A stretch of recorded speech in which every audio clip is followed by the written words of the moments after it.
It is generally believed that bad porn. This paper predicted the coronavirus outbreak in China 1 year before it happened. It was published in March 2019, and it had this statement. It is generally believed that bad porn coronavirus will re-emerge to cause the next disease outbreak. In this regard, China is a likely hotspot. The challenge is to predict when and where, so that we can try our best to prevent such outbreaks.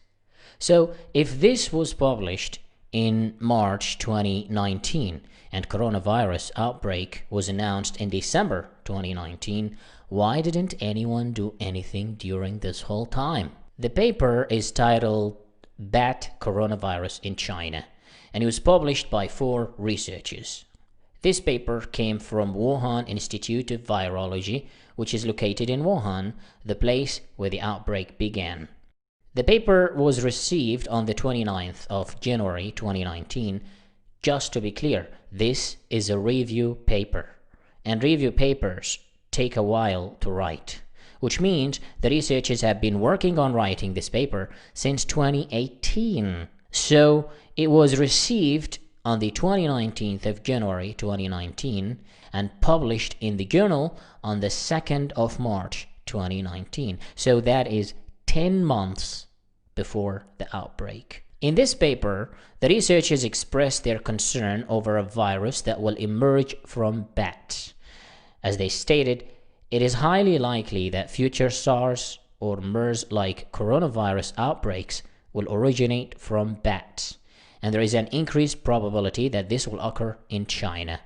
Therefore, the investigation of bat coronaviruses becomes an urgent issue for the detection of early warning signs, which in turn minimizes the impact of such future outbreaks in China. In this paper, they also linked bats to coronavirus before it was even confirmed. According to their hypothesis, since bats travel over long distances, they can have higher chances of picking up deadly pathogens from one location and transmit that virus into another location. And because bats are mammals, they will very likely eventually transmit these deadly pathogens into humans. They also predicted how the transmission of the virus from bats to humans may likely to occur. As they say, Chinese food culture maintains that live slaughtered animals are more nutritious, and this belief may enhance viral transmission. Because of the track record of how many similar viruses bats have hosted, in other words, viruses that have the same or similar genome, they predicted that bats will be the means of the transmission of the new virus into humans. So, with all of this information, why didn't anyone do something about this? Someone knew about this a year in advance and warned us, but still, these warnings didn't get enough attention. The researchers even published the paper in an open access journal, which means anyone can read the article. They even had it under Creative Commons license, which means anyone can copy-paste it and republish it anywhere with the proper attribution. So, was this a wild guess, or was there really a cover-up?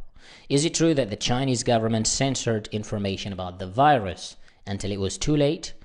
This can't be a wild guess because the researchers used genetic data to build the profile of the potential emerging virus. They also compared the new data with previous outbreaks that happened with similar viruses before, such as SARS in 2003 and MERS in 2012. If the researchers knew about this, shouldn't they have made more efforts to alert the world? And if they did, was there someone to stop them? In the end, the real question should be, should the world punish countries that censor information about potential outbreaks of new deadly pathogens? One thing for sure, research papers on biology are endless, and they are becoming cramped. With so much data and so many publications on biology, it's hard to see which one is more important and in need for urgent attention. Maybe the prediction for the next outbreak is already published, but we just can't spot it or take it seriously.